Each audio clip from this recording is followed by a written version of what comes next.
İsmail Beşikçi üzerine. Ahmedi Hani ve İsmail Beşikçi. İsmail Beşikçi'nin Kemalizmin bütün tezlerini ve resmi ideoloji kavramını Kürt ulusu üzerinden yorumlayarak bilim yöntemiyle çürütmesi, Kürt akademisyenleri tarafından değerlendirilip üzerinde çalışılmalıdır.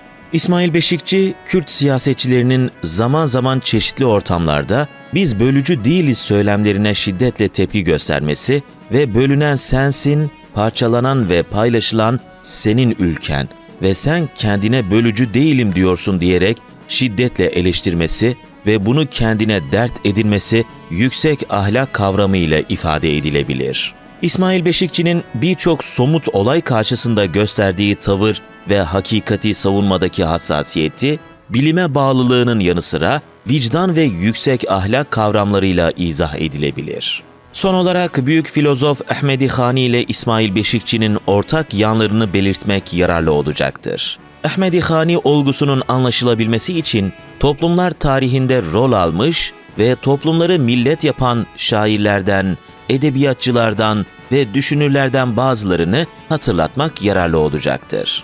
Bazı filozoflar ve şairler vardır ki kendi toplumlarının millet olmasının temelini oluştururlar. Örneğin Homeros Yunan milletinin varoluş destanını yazdı. Yazdığı İlyada ve Odisea destanı Yunan toplumuna hayat verdi. Antik çağda yaşamış olan Homeros, yazdığı İlyada ve Odisea destanları dünyada Batı edebiyatının ilk büyük eseri kabul edilir. Firdevsi, Fars edebiyatının en büyük şairidir.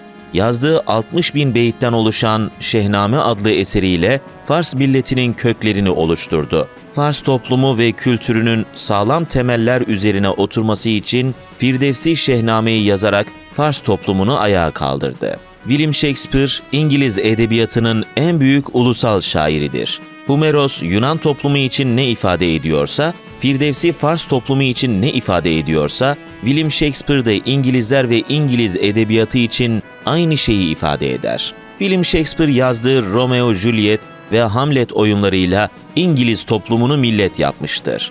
Görüldüğü gibi toplumları tarihsel kökleriyle buluşturup kültürel inşasını oluşturanlar, şairler, düşünürler, edebiyatçılar ve yarattıkları şaheserleridir. Büyük filozof, edebiyatçı, şair, sosyolog, eğitimci, felsefeci ve İslam tasavvuf alimi Ahmedi Hani, 1650 ile 1707 yılları arasında yaşamıştır. Ahmedi Hani, Arapça, Farsça, Osmanlıcanın yanı sıra Kürt dili uzmanı ve eğitimcisidir. Felsefe tarihi, Kürt edebiyatı, Kürt tarihi, Kürt folkloru ve dinler tarihi üzerinde uzman bir düşünürdür.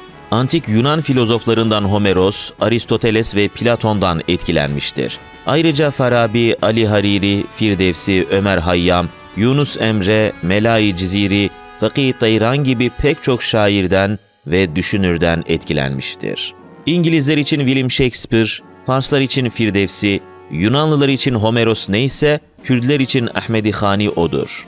Ahmedi Hani, Meme Alan destanından esinlenerek yazdığı Memozin adlı eseri bir Kürt şaheseri olarak dünya klasikleri arasında yer almıştır. Bu eser ari ve sade Kürtçe ile yazılmış bir edebiyat ve kültür şaheserimizdir. Memozin eseriyle Kürdün Kürdistan'a hasretini iki aşık üzerinden betimlenerek yazılmıştır. Ahmedi Hani bu eseriyle henüz dünyada ortaya çıkmamış bir olgu olan Kürt milliyetçiliğini başka halklara düşmanlık içermeyen bir formatta işlemiş ve Kürtlerde milli bilinci geliştirmeye çalışmıştır. Kürtlerin millet olmasının temellerini atmıştır. Bu nedenle Ahmedi Hani, Kürtlerin Homeros'u, William Shakespeare'ı ve Firdevsi'sidir.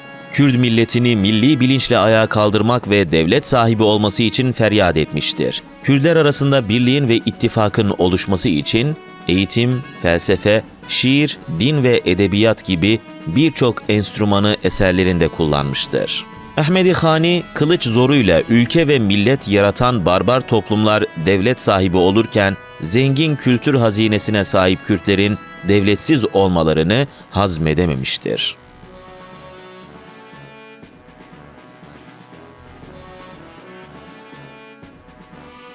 Filozof Ahmedi Hani'nin ortaya çıkışı Kürdistan ve Orta Doğu'nun içinde bulunduğu konjonktürel durumundandır. Kürdistan 1639 tarihinde ilk kez Osmanlı ve Safevi devletleri tarafından bölündü ve parçalandı. İki sömürgeci devlet Kürt toplumunun toplumsal dokusunu tahrip ederek nefessiz bırakmışlardı. Bu tarihlerde dünyaya gelen Ahmedi Hani, bu iç ve dış koşullardan oldukça elem ve ıstırap duydu. Kürtlerin içinde olduğu koşullar Ahmedi Hani'yi derinden etkiledi. Kendi halkına baktığında büyük kültürel zenginliği gördü. Türk ve Acem egemenliği altında olmayı kabul etmeyerek Kürtlerin de bir hükümdarının ve devletinin olmasını istedi. Bu duygu ve düşüncelerini Kürtçe şiirlerinde edebi bir üslupla ifade etti.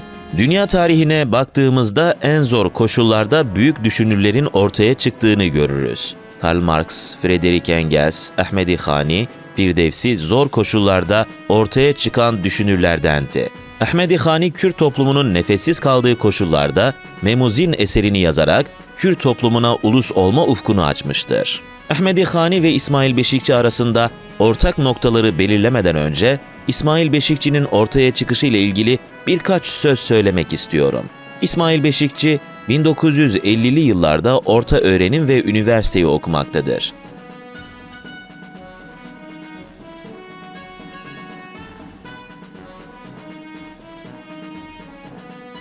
Siyasal iktidarda Demokrat Parti vardır.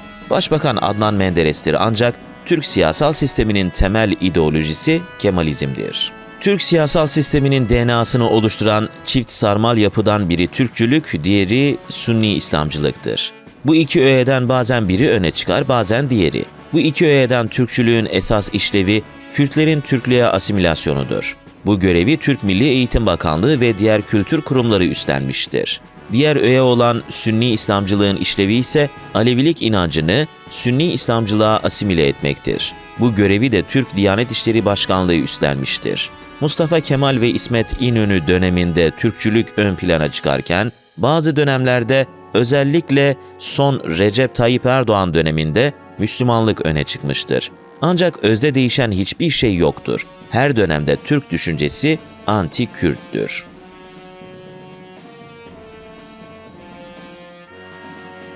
İsmail Beşikçi bu istibdat döneminde öğrenim hayatını sürdürmektedir. Üniversitede bilim ve bilim yöntemi kavramları üzerinde yoğunlaşır. Siyasal bilgilerde okuması ve daha sonra da sosyoloji bölümüne girmesi düşün dünyasını zenginleştirmiştir.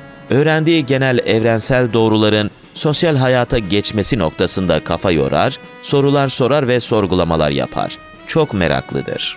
Bilimin en temel unsurlarından biri merak, diğeri ise şüphedir. Merak ve kuşku onu hakikat arayışına sürükler. Hesapsızdır. Sadece bilimin kavramlarıyla sorularına cevap aramaktadır. Türk üniversiteleri devletin resmi ideolojisinin adeta bir birimi gibi çalışmaktadırlar. İsmail Beşikçi'nin meraklı sorularına sessizlikle cevap verilmesi, tabulara dokunulmaması noktasındaki telkinler onu daha da araştırmalara yöneltir. İsmail Beşikçi bu karanlık dönemde Türk üniversitelerinin sefaleti içinde doğar. Bilim hakikat arayışıdır. Bilim karşıtı ve hakikatin üstünü örten resmi ideolojinin talimatlarıyla ve yanlışı doğru gibi göstermeye çalışan Türk üniversiteleri gerçeği olmasaydı İsmail Beşikçi de olmayacaktı. Türk siyasal sisteminin bir parçası olan ve tabulara dokunulmamasını öğütleyen, söz konusu vatansa gerisi teferruattır diyen bir düşünce sistemini esas alan Türk üniversiteleri olmasaydı, evet İsmail Beşikçi de olmayacaktı. İsmail Beşikçi bu karanlık dönemde ortaya çıkmış Türk üniversitelerinin reddiyesidir. Bu koşullar onu yaratmıştır. Tıpkı Sokrates'i, Miguel Servet'u, Bruno'yu, Ahmedi Hani'yi ve Firdevsi'yi yaratan koşullar gibi. İsmail Beşikçi ile Ahmedi Hani'nin ortaklaştığı değerleri şöyle sıralayabiliriz. Her iki düşünürün eserlerinde Kürtlerin Kürtçe'ye önem vermeleri, hayatın her alanında Kürtçe konuşmaları ve öğrenmeleri konusunda ısrarcı olduklarını görüyoruz.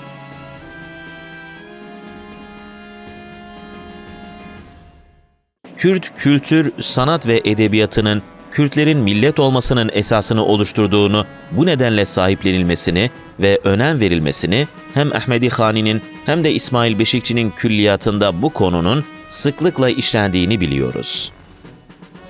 Kürtlerin vatanlarını, toprağını, doğasını sevmesi için her iki düşünürün eserlerinde ve makalelerinde sürekli telkinde bulundukları sır değildir. Büyük filozof Ahmedi Hani ve gerçeğin elçisi bilim insanı İsmail Beşikçi kitaplarında, makalelerinde, konferanslarında Kürdistan coğrafyasının dağlarıyla, ağaçlarıyla, hayvanlarıyla, börtü böceğiyle korunmasını ve sahiplenilmesini öğütlerler. İsmail Beşikçi ile yaptığım seyahatlerde buna defalarca şahit oldum. 400 yıl önce dünyada henüz millet olgusu yokken Ahmedi Hani Memuzin'de Kürtlerin milli bilincinin geliştirilmesi için asırlardır canlılığını koruyan şiirleriyle betimlemeler yapar. Yazdığı eserler Kürt milliyetçiliğinin temellerini oluşturur. İsmail Beşikçi de külliyatının birçok eserinde döne döne Kürtlerde milli bilincin eksik olduğunu ve Kürtlerin milliyetçi olmaları gerektiğini anlatır. Ahmedi Hani'nin antik Yunan felsefesinin kurucusu Sokrates'le ahlak, fazilet ve eğitim alanlarında benzeştiklerini görüyoruz. Ahmedi Hani de Sokrates ve Bediüzzaman Said-i Kürdi gibi cehaletin insanlık için en büyük kötülük olduğunu söyler ve Kürtlerin eğitilmesi ve bilgiyle donatılmasını ister. Kürtlerin bilimde, kültürde ve eğitimde yoğunlaşmasını ister. Çocuklar için yazdığı Nubahara Püçükan Divanı çok önemlidir. İsmail Beşikçi de eserlerinde ve şahit olduğum birçok konferansında bilime en çok Kürtlerin ihtiyacı olduğunun altını çizer. Kürt gençlerinin kendi tarihlerini, sosyolojilerini, kültürlerini araştırmalarını öğütler. 63 yıldır biriktirdiği kütüphanesini, bütün eserlerini ve bütün maddi varlığını Kürt gençlerine armağan etmesi bundandır.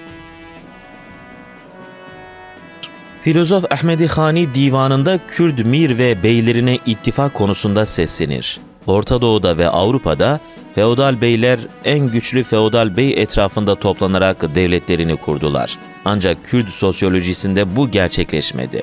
Gerek Kürdistan'ın bölünmüş ve parçalanmış olması, gerek bölge devletlerinin çıkarları, gerekse Kürt mir ve beylerinin kendi aşiret çıkarlarını öne almaları, Osmanlı ve İran egemen devletlerine biat edip kendi aralarındaki güçlü bir beye biat etmemeleri devletleşmeyi engelleyen etmenlerdir.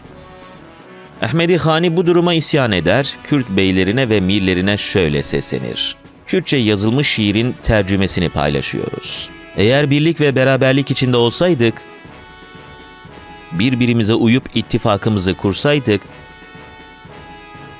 tamamıyla Romlar, Araplar ve Farslar hepsi bizim için hizmetçi olacaktılar. O zaman tamamlardık dini ve devleti. Elde edecektik hem ilmi hem hikmeti. Sözler ayıklanır ve elenirdi, kemal sahipleri belirlenirdi. Ahmedi Hani eserlerinde Kürt ileri gelenlerini eleştirir ancak Kürt halkından övgüyle bahseder. İsmail Beşikçi de eserlerinde Kürtler arası birlik ve ittifakın önemine vurgu yapar. Beşikçi literatürünün en önemli kavramlarından yüksek Kürt bilinci kavramı tamamen Kürt ittifakı ile alakalıdır.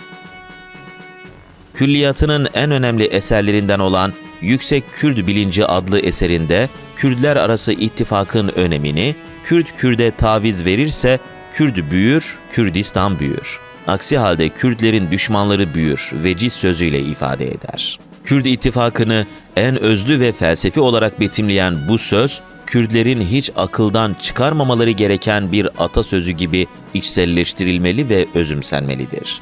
Görüldüğü gibi Ahmedi Hani ve İsmail Beşikçi, Kürt ittifakı için çok emek vermişlerdir. Son olarak Kürtlerin devletleşmesi için Ahmedi Hani ile İsmail Beşikçi konuya ilişkin sözleriyle noktalayalım. Ahmedi Hani içinde yaşadığı çağda iki devlet arasında kalan Kürtlerin yaşadığı trajedinin ve talihsizliğin son bulması için kurtuluşun Kürtlerin bir devlete sahip olmasıyla mümkün olabileceğine inanmıştır. Bu duygu ve düşüncelerini ittifak çağrısında olduğu gibi devlet çağrısında da haykırmaktadır. Ahmedi Hani gelecek kuşaklara Kürtlerin ulus olmasının ve devlet olmasının klasiğini bu şiirde özetleyerek en büyük mirası bırakmıştır.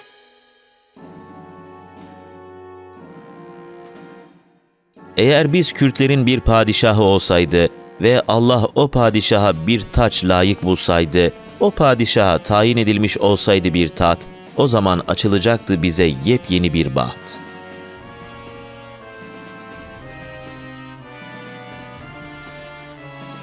Eğer olsaydı o padişahın giyeceği bir taç, o zaman biz de görecektik revaç.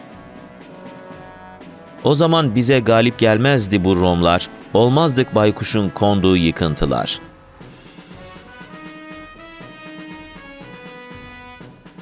Olmazdık başkasının yönettiği miskinler ve Farslara yenilip emrine girenler.